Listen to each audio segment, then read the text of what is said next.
ধর্মগ্রন্থগুলো উল্টা পাল্টা হয়ে গেছে। আমার আল্লাহ দেওয়া কোরআন মুসলমানের এটা পাওয়ারই একটা কিতাব, কেউ ভুল বের করতে পারে না। খ্রিস্টানের কিতাবে ভুল আছে, ইহুদির কিতাব পরিবর্তন হয়েছে। আমার মুসলমানের কিতাব নবীর উপরে অবতীর্ণ হওয়া কোরআনের কোন ভুল বের করতে কেউ পারে নাই। ওই কোরআন সিনায় লাগাও। আমার নবী চ্যালেঞ্জ করে গেছেন, দুই জিনিস হাতের মধ্যে ধরিয়া রাখো রে বাবা, কোনদিন ঈমান নষ্ট হবে না, সম্মান যাবে না। এক নম্বরে হলো কোরআন, দুই নম্বরে নবীর সুন্নাত। এই দুইটা জিনিস আঁকড়াইয়া ধরো রে বাবা, দেখবা আল্লাহ তাআলা রাস্তা খুলে দিবেন। এরে নবীর উম্মতের দল, আল্লাহর কাছে সাহায্য চাও সবর আর সালাতের মাধ্যমে, ধৈর্য আর নামাজ। নামাজ পড়ি আল্লাহর কাছে দোয়া করবা, আল্লাহ তাআলা বন্ধ দরওয়াজার তালা খুলে দিবেন ফেরেশতা পাঠাইয়া। এজন্য আল্লাহর কাছে ধৈর্য লাগবে, নামাজ লাগবে, আর নামাজটা কবুল হওয়ার জন্য লাগবে হালাল খানা। হারাম খানায় সিজদা কবুল হবে না। আল্লাহর কাছে আল্লাহ কত দয়াময়। ও বান্দা, তুই গুনার পাহাড় করছো, তওবা কর, আমি 1 সেকেন্ডে জীবনের সব গুনাহ মাফ করে দেব। আল্লাহর কাছে তওবা করো, মনের বুঝাও রে মন। আমার মতো কত যুবক স্কুল কলেজে পড়ে নামাজ ছাড়ে না, আমি কেন পারবো না? আমার মতো কত বান্দা চাকরি করে নামাজ পড়ে, আমি কেন পারি না? এরে পর্দার আড়ালের আম্মা জানেরা, আপনাদের এত সম্মান, এত মর্যাদা আমার আল্লাহ দিয়েছেন। আপনারা নবীদের মা, সাহাবায়ে কেরামদের মায়ের মতো মা, আলেমদের মায়ের মতো মা। আল্লাহ এত মর্যাদা দিলেন, আপনারা খাদিজা রাদিয়াল্লাহু আনহার মতো নারী, ফাতেমা রাদিয়াল্লাহু আনহার মতো নারী, আয়েশা রাদিয়াল্লাহু আনহার মতো নারী। নারীদের সম্মানের বয়ান সারা রাত করলে শেষ করা যাবে না। আম্মা জান, এই দুনিয়াতে যত সন্তান ভালো বলিয়া ইতিহাসের পৃষ্ঠায় নাম লেখাইছে, এটা তাদের ব্যক্তিগত ক্রেডিট না, বাহাদুরি না, সব হলো মায়ের অবদান। মা ভালো আদর্শ সন্তানকে দিয়েছে, সন্তান ভালো হয়েছে। অতএব আম্মা জানেরা, আপনাদের বলবো, সন্তানকে ডাক্তার বানাবেন, কোনো বাধা নাই, ইঞ্জিনিয়ার বানাবেন, আলহামদুলিল্লাহ। তবে অনুরোধ, বেয়াদব বানাবেন না। আপনার সন্তানের আচরণে আলেমরা যেন কষ্ট না পায়, আপনার সন্তানের ব্যবহারে যেন এলাকার মুরব্বীরা কষ্ট না পায়, আপনার সন্তানের ব্যবহারে যেন কোনো বন্ধু বান্ধবরা কষ্ট না পায়। সন্তানকে আদর্শ শিখায় দেন, স্বামীর মাল হেফাজত করেন, দুনিয়াও ধন্য, আখিরাতও ধন্য হবে। ও যুবকেরা, আল্লাহর মোহাব্বত নিয়ে বলতেছি রে বাবা, জীবনে তুমি 5 কল্লি মাথায় দেওয়াই লাগবে, কোনোদিন বলি নাই, বলবো না। তাবলীগ না করলে গুনাহ হবে, কোনো আলেম বলে নাই, আমরাও বলবো না।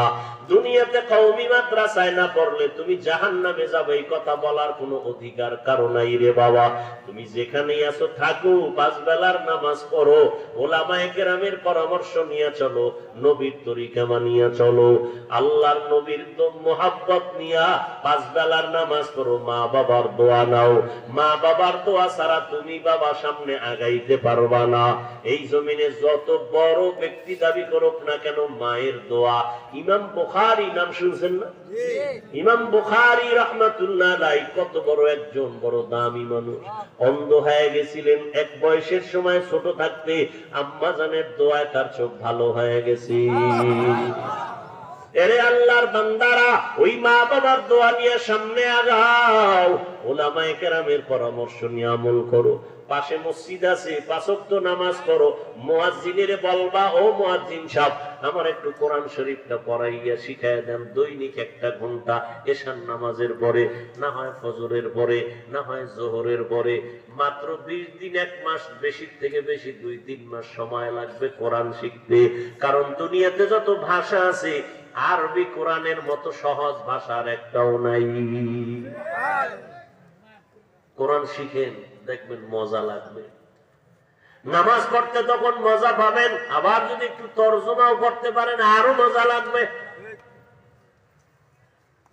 শিখার শেষ নাই।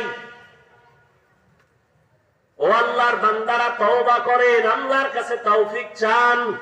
অসাধ্য সাধ্য করার ক্ষমতা আছে নি আল্লাহ? অসম্ভবকে সম্ভব করে দিবেন আমার আল্লাহ। অতএব আল্লাহর কাছে তওবা করে নেন। অনেক মানুষ পানের দোকানদারি করে আজকে কোটিপতি হয়ে গেছে, আবার অনেক মানুষ কোটিপতি থেকে ফকির হয়ে গেছে। আল্লাহর কাছে বলেন, আল্লাহ আমি বেশি টাকা চাই না, বরকতি টাকা চাই। কি চাই? বরকতি টাকা। কম হলেও বরকত বেশি। আপনি 50,000 টাকা দিয়েও মাথা গরম, বউয়ের সাথে সালাম নাই কালাম নাই, মাথা গরম। আর একজন কোরআনওয়ালা মাত্র 5-10 হাজার টাকা দিয়ে কেমনে চলে? বরকতি টাকা, বরকত বেশি। হালাল টাকার মধ্যে বরকত বেশি। মরে যাব হারাম খাবো না, না খাইয়া থাকবো হারাম খাবো না। কি নিয়ত করা যায় না? ইনশাআল্লাহ। আল্লাহর কাছে তৌফিক চান, আর আল্লাহর কাছে সবসময় ইস্তেগফার করবেন, বেশি বেশি ইস্তেগফার করবেন। আলেম ওলামা পাইলেই দোয়া নিবেন, কারণ আর নবী পাইবেন না, আবু বকর ওমর ওসমান রে পাবেন না। আলেম ওলামারে পাইলে দোয়া নিবেন, হুজুর আমি হারাম লাইনে আছি, একটু দোয়া করবেন আমি যেন হালাল পন্থায় উপার্জন করতে পারি। এই নিয়ে আপনার বাচ্চা আল্লাহ দিছে, দিছেনি? বাচ্চাটার রক্ত পাক না না পাক? হারাম টাকা দিয়ে ওর রক্ত না পাক করার অধিকার দিছে কে? ওই বাচ্চা যদি জানতে পারতো তুমি চুরির টাকা খাওয়াও, জীবনে আব্বু গায়ে ডাকতো না।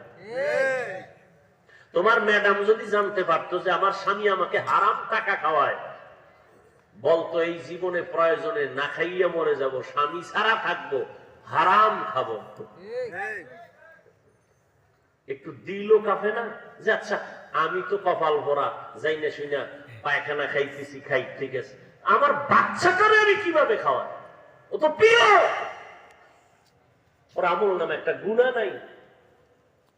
মা যখন নামাজে দাঁড়ায় দেখবেন বাচ্চাও নামাজে মায়ের পাশে দাঁড়ায়, দাঁড়ায়নি? বাচ্চার আমল নামা নেই। মা এভাবে হাত বাঁধছে, বাচ্চাও হাত বাঁধছে। মা ঠোঁট নাড়ায় আলহামদুলিল্লাহ পরে, বাচ্চাটা তো বুঝে না, শুধু মাছের মতো ঠোঁট নাড়ায়। মা যখন রুকু দেয় বাচ্চাও দেয়, মা যখন সিজদা দেয় বাচ্চাও দেয়। আল্লাহ পাক বলেন ফেরেশতারা দেখ ওই অবু শিশুটা ঠোঁট নাড়ায় কেন? বলে ওর মা ঠোঁট নাড়ায়। কি কয়? কিছুই না। ওর মা কয় কি? কয় সুবহানা রাব্বিয়াল আ'লা। আল্লাহ কয় ফেরেশতারা লেখ আমার এই বান্দা বাচ্চাটাও সুবহানা রাব্বিয়াল আ'লা বলে, এর সওয়াবগুলো মায়ের আমল নামায় লেখা দাও। ও আল্লাহর বান্দারা, এই জন্য বলছি মায়ের অবদানে সন্তান ভালো। দুনিয়াতে যত ভালো সন্তান হয়েছে, মা বাবার তো আর মায়ের অবদানটা বাবার তুলনায়ও বেশি। ইমাম গজালি বরেণ্য দার্শনিক, বড় বুজুর্গ, বড় মুফাসসির বলেন প্রত্যেকটা সন্তানের জন্য মা হলো প্রাথমিক শিক্ষিকা।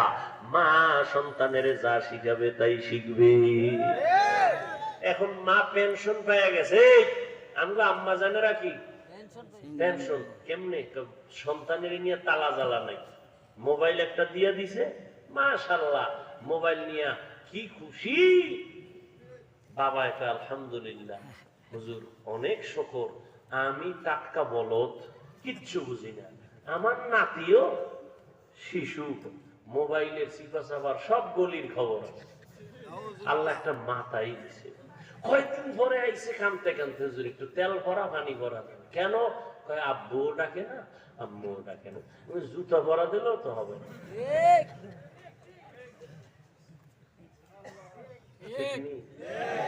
হাসো যুবকেরা হাসো, তুই মানুষ নাই। ধান খেতে দেখবি এরকম জামা পুইরা দাঁড় করায় রায়, দেখছুনি? দূরের থেকে দেখা যায় কি মানুষ, উপরে একটা আবার রসের হাড়ি দিয়ে রাখছে, নেড়া মাথা, ঠিক না? ভিতরে সব খালি। তো তুমি মানুষ, সুরাতে আছো মানুষ, ভিতরটা নাই। একটু আল্লাহর আদালতের আইনেও তুমি নাই, দুনিয়ার লাইনেও নাই। কত আর কইতাম। এই মোবাইল দিয়ে সারা রাত্র কবিরা গুনাহ দেখছো, দেখার দ্বারা চোখের পাওয়ার নাই। পরীক্ষা কর, যদি মিথ্যা বলি যে বিচার করবে আমি মানতে রাজি। তোর চোখের পাওয়ার নাই, মাথা ব্যথা আগের থেকে কমছে না বাড়ছে, বুকে ব্যথা আগের থেকে কমছে না বাড়ছে, হার্ট দুর্বল, কিডনি ড্যামেজ, কানের পার্টস নষ্ট। আম্মু কয় ভাত খাবি না, কয় গোসল করে লাইছি বহু আগে, কানের পার্টস নষ্ট হয়ে গেছে মোবাইলের কারণে। 40 বছরের আগে চেহারার উজ্জ্বলতা যাবে না, কোনো মেডিসিন লাগবে না, এটা আল্লাহ নিজে কুদরতি হাতে বানায় দিয়েছে। কিন্তু 25-27 বছর তোর বয়স, চেহারা এরকম কেন?